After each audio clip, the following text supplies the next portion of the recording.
Welcome to the Strategies That Stack podcast. I'm your host, Victoria H. Boyd. I'm a corporate escapee and marketing consultant, and I'm on a mission to help you build a marketing strategy that is so stacked you become absolutely unignorable. Each week, I will bring you real stories, the actual data, and the true strategies that have propelled online creators and entrepreneurs to the top of their industries. So grab your coffee and let's jump in. What's up, guys? Happy Monday. I am in my feels today. I am in my feels. I am feeling anxious, and I want to channel that anxiety into something productive and something that I've been thinking a lot about and something that is going to affect all of us, even if you don't use TikTok. And that's what I'm here to talk to you about today. So this is likely going to be a 3-part mini series called the TikTok Takedown. What the heck is going to happen if this app actually goes away? And I've been thinking a lot about it up until this past week, January 10th, when they did the Supreme Court hearing or whatever it was. I was very firmly in the camp, it's not going to get banned. To be honest, I didn't even watch the court hearing. I didn't watch the court case. I was like, I'll just catch up on the highlights. I don't need it. I don't need the stress. But I was very firmly in the TikTok will not get banned because it just simply cannot happen. Like, that cannot happen. I cannot fathom a world where we don't have TikTok right now. And that might sound really dramatic, but I think this episode might give you some insight in why I feel that way. And now, what we're going to talk about in this episode, and again, this is going to be a 3, maybe 4-part series, depending on how long I talk. I really don't like episodes to be too long for you. I like to keep my episodes short and sweet and to the point. So 3 to 4 episodes back to back about what the heck happens after TikTok. What happens if we do lose TikTok and how do we prepare? So while I don't know for certain at the time of recording this, it is January 13th, record around 11:20. TikTok will be banned and exactly what that is going to look like. But the conversation about the platform coming down and what this means for us raises a lot of really important questions and concerns. Right before I hit record, I did hear that on Wednesday, January 15th is what's called Opinion Day, which I've never heard that before, where the court will release one or more opinions, but there's no guarantee that they will be sharing any opinions on the TikTok case. However, that is the only opinion day between now and January 19th, which is when the ban goes into effect. So like I said, this is going to be hopefully a 3-part series. And at the end of this episode, I'm going to have an action item for you. And I'm going to actually tell you how to reserve your name on a new app that looks promising that I'm very excited for. So let's kind of get right into it. Something else that I want to cover that I can't remember if I talk about later in my outline, but I'm just going to throw it out there right now, is Google and Apple are expected to enforce the ban, which honestly, is that even their job by removing it from the App Store? I don't know. I don't really know how this is all going to play out, and I don't think anybody really does yet. So this case is especially interesting to me. And again, I'm not a lawyer. I don't work in any law adjacent way. So none of this is advice in that way. This is just things that I am thinking, because this is going to set a really interesting precedent moving forward for tech policies, right? They're claiming that there's a big data privacy issue with TikTok, but nobody's going after Temu or, all of the other crazy apps that we have on the App Store right now. But TikTok collects a vast amount of user data. So critics are saying that could be shared with the government, the Chinese government. And why does that really matter? They have 1,000 other ways to spy on us. And if they really want to know what we're reading, welcome to Book Talk, fam. There's also concerns over facial recognition because of how sophisticated and honestly incredible the filters are on TikTok, location tracking, and behavioral data collection. However, there is no evidence that anything has been turned over to the Chinese government. So this is all just speculation. National security concerns. U.S. officials worry that TikTok could be used for a disinformation campaign or some sort of surveillance. Again, no evidence here, and discusses bipartisan support for stricter regulation and the tech war that is just starting to erupt between US and China that I think is going to get worse. But that's a future conversation, right? So the online community has also experienced some really incredible cultural shifts thanks to TikTok that I think is really a good spot to start with this. And then we will go into the economic impacts, the creator economy impacts, and all of that. All right, let's get straight into the meat and potatoes of this episode. Where I kind of want to start is just thinking about us. I'm going to call us the online community, online business owners, people that exist in the online space. We have experienced some incredible cultural shifts thanks to TikTok. Like TikTok normalized raw, real, unfiltered content that really wasn't a thing before TikTok. Like Instagram, we were all so concerned over our grid and how aesthetic our pictures were and if our flat lays looked good and the lighting and white backgrounds and like crispiness and all of this stuff. But TikTok really allowed us to show up without makeup on in a very like normal way. And trends that have really changed what life has even looked like offline too. Like for example, kind of this trend of like being cozy and comfortable and de-influencing. And there have been just so many little trends on TikTok that have crossed over into our day-to-day life that can't be understated, right? And on a personal note, like I love TikTok because it's where I've found a lot of my favorite creators. And it's been a personal brand playground for so many people. Then there's also the mental health and like the community side of things where it's influenced language and our communication styles. It's helped marginalized communities find a voice online where in other apps, like they're just not given the same opportunity. And that is truly thanks to the incredible algorithm of TikTok where they know what you need to see when you need to see it. And I don't know how it works. It's amazing. But that's like one of the things that like no other app will ever come close to this incredible algorithm that TikTok has created. So economically, I don't think that there is even a solid way to know the impact that this is going to have or the ripple effect that we're going to be seeing.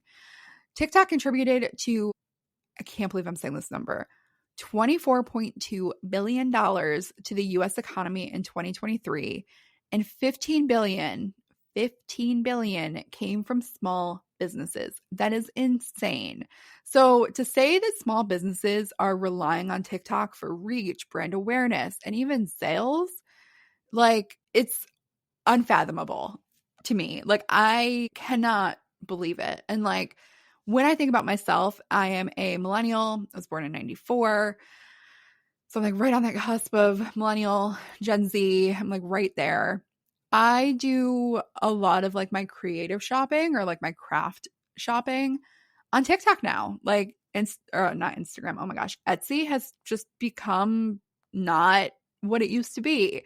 So that just makes me feel it just puts me in my feels.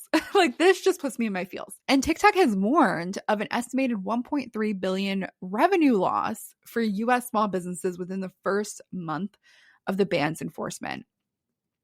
And that is crazy. That is crazy. That number actually made me sit back in my chair and say like, this is going to impact the US economy very quickly. And we're going to see it very quickly. Not to mention, companies have invested millions in TikTok and TikTok ads, from agencies specializing in TikTok ads to entire departments that are dedicated to creating short form content that TikTok really set the tone of, to companies that have invested in influencer campaigns. This is going to be really interesting to see on really a global scale, but especially in our own backyard here in the US. And if we go more specific and talk about the creator economy, I think this is another way to think about it that I think is really going to help you. Because if you are in TikTok, if you're on TikTok, it's not just dancers or influencer stuff, lifestyle influencers. There's businesses and there's creatives and there's people that are approaching business in really creative ways. And it's much bigger than what you just think at face value. I follow an OBGYN that specializes in PCOS coaching.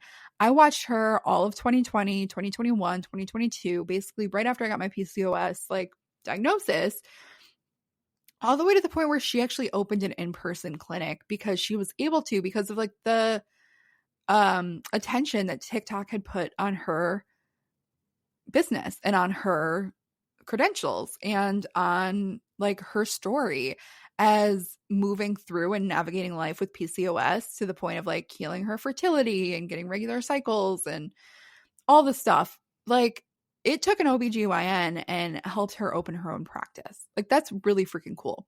Or there's a hospice nurse that I follow that creates content around end of life care. And I have a funeral home director who's actually local to me in Syracuse that shares what actually happens after you pass in a way that's like not scary, not freaky, and really like shows that the people that care for you after you pass like care for you. I know that feels so weird, but like I love watching her content. Authors that are acting like influencers for their own book to help them get in front of the right audience. Independent journalists like Under the Desk News. She is my favorite. And Aaron, I'm going to pronounce his last name wrong, but Aaron Parnas, like independent journalists really like got like, how do I phrase this? Independent journalists sort of became like normal on TikTok and thanks to TikTok. And I really appreciate that. Like before TikTok, or before I really started watching TikTok, the only independent journalist that I knew of was Jessica Yellen, who does News Without Noise or News Not Noise. I can't remember what her actual business is called or newsletter is called. But like I get so much of my news thanks to these short form videos on TikTok.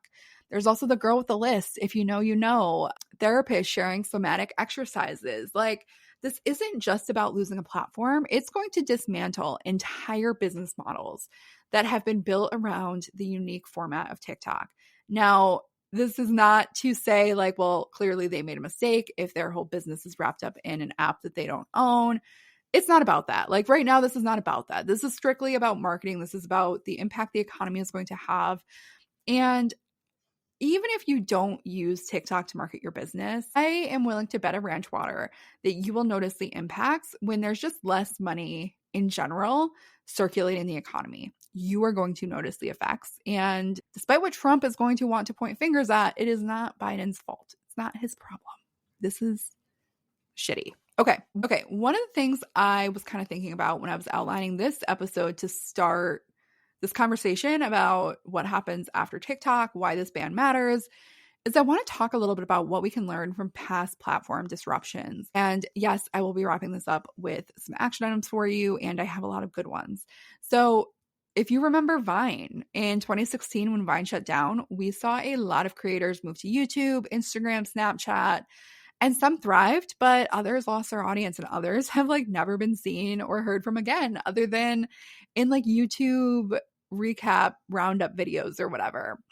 Facebook algorithm changed. I remember back in 2018, I think it was 2018-ish, businesses that were relying heavily on Facebook saw engagement plummet when the platform prioritized meaningful connections over business pages. And every time Meta has had some sort of an outage, we see all of the email marketers go hard with the, you gotta build your list. And we can expect a lot of the same energy coming up right after the ban. And even now, like I'm already seeing it. I've already been seeing it of like, well, you wouldn't care TikTok's getting banned if you grew your email list. No, those things can exist. Those things can coexist. You can care an app is going away and you can have an owned audience off the app. Like, whatever.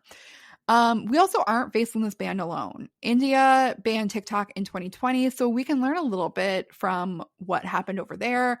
Like they saw some alternative apps pop up almost immediately, but from what I've read, none of them compare to TikTok.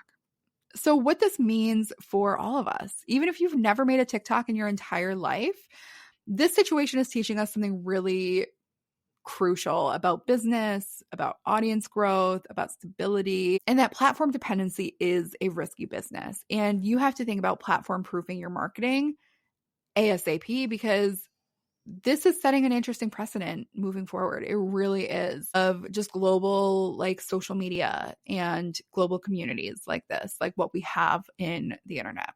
So, as promised, some action items for you. Number one, immediately back up your content. I will have a video in the show notes showing you how to do this. Set your password to something unique to TikTok. If we can still use the app even after it's banned and we just can't get any updates, there could be some vulnerabilities that pop in. I'm not a developer, but like, I just feel like you should probably have your account locked down, two-factor authentication, like lock down your account so hopefully you can't get hacked. So you are eliminating vulnerabilities that are in your control. So set a password, make it like a long form password that you would like have Apple create for you, or LastPass or Dashlane or anything like that. But you want a long password that cannot just be guessed. Consider starting a blog or an email list. I know you're not going to want to hear that right now, but like start a blog, start an email list, repurpose some of those ideas and things that made great content on TikTok from your backup and move some of that content to your blog. Next up is to buy your domain name. A lot of people don't own their domain name, but like you totally should. And what I mean is like, I own Victoria H. Boyd, Victoria Harris, that's my maiden name, victoriahboyd.co, Victoria H. Boyd Hub. Buy your domain name for your like legal name or for whatever your online name is. That way you can use it however you need to in the future. Like Blue Sky, you can actually use your own domain over there, which I think is super freaking cool. And make sure that I didn't even plan to talk about this, but make sure that your handles or your username are the same across all the apps. This is like basic 101 here, but I want to make sure that you are using the same username on all the apps that you are able to secure that username on. Reason being is because when your audience goes to find you somewhere else, it's easiest if the name is what they're expecting the name to be, which would be the same handle. So for example, I'm Victoria H. Boyd on Instagram, Threads, Blue Sky, TikTok, I believe even Facebook. I think the only one I'm not is actually LinkedIn, and that's just because my link is in too many places to ever go change. So yeah. And last but not least, there's a new app coming to the App Store. Hopefully, I believe they're targeting a end of Q1 launch or spring, called Neptune. And you can actually go and reserve your username there, which I highly, highly, highly recommend. And I will have that direct link down for you in the show notes as well. Just make sure that you are reserving your name, not trying to steal some business's name or not trying to take some celebrity's name, because I do believe that they're doing some verification with that. So yeah, I would absolutely love to know your thoughts on the TikTok ban, if you think it's going to be banned, if you think it's not going to be banned. And I will see you in the next episode where we're going to talk a little bit about building your audience without TikTok and what that can look like for you.